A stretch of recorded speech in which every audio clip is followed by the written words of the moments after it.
You gentlemen must pardon the very kind words concerning me, which came from your toastmaster.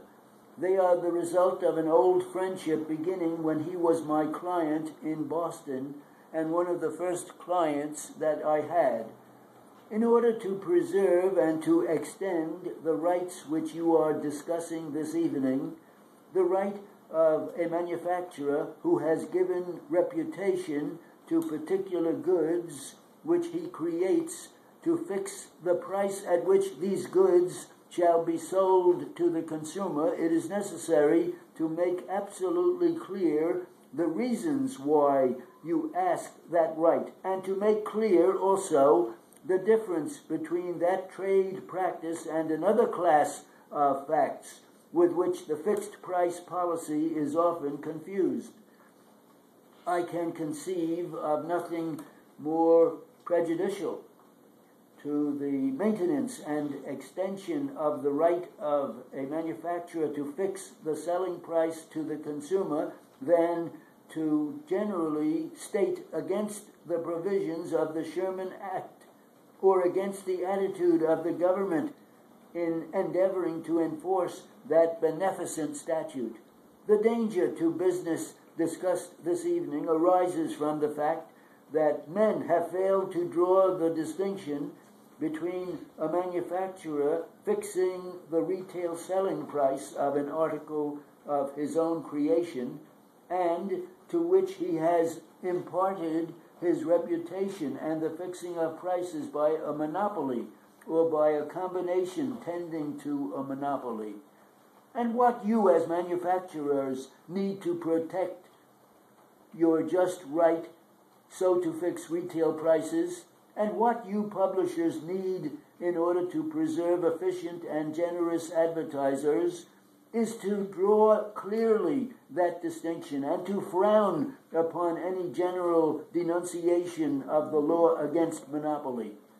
If what you desired and what you proposed doing were the perpetuation of monopoly, you would have no chance whatever, in my opinion, of preserving such rights as you now have to make fixed selling prices, or of extending further that right as I think it should be extended, for the American people are wisely determined to restrict the existence and operation of private monopolies. Your position is a very clear one. Your aim is directly opposed to monopoly, and your policy one which to my mind is extremely beneficent, not only to business but to the whole people. You say simply this: that which is specifically mine, that which I create, and the good will which attends it, which was originally confined to my particular establishment, as Mr. Ingersoll put it, but now extends throughout the whole country or perhaps throughout the whole world, that is my specific property.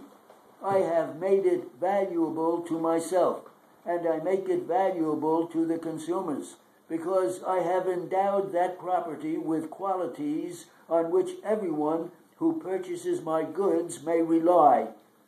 That certainly is of value to the consumer, as it is of value to the maker. Now, fixing prices under those circumstances has in it no element of monopoly. Operating as an independent manufacturer under competitive conditions, you fix the price at your peril. If you fix it too high, one of two things is likely to happen. Either the community won't buy it, or if it does, despite the high price, some other person will come in and share your prosperity, so long as you have a field open to competition. And the price will fall if there is no combination. So to fix the ultimate selling price in a competitive business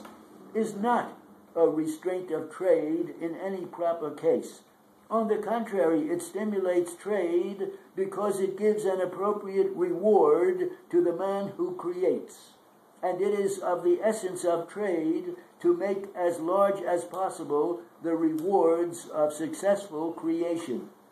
As long as we maintain conditions favorable to competition and the freedom of individual development, conditions which leave the individual's development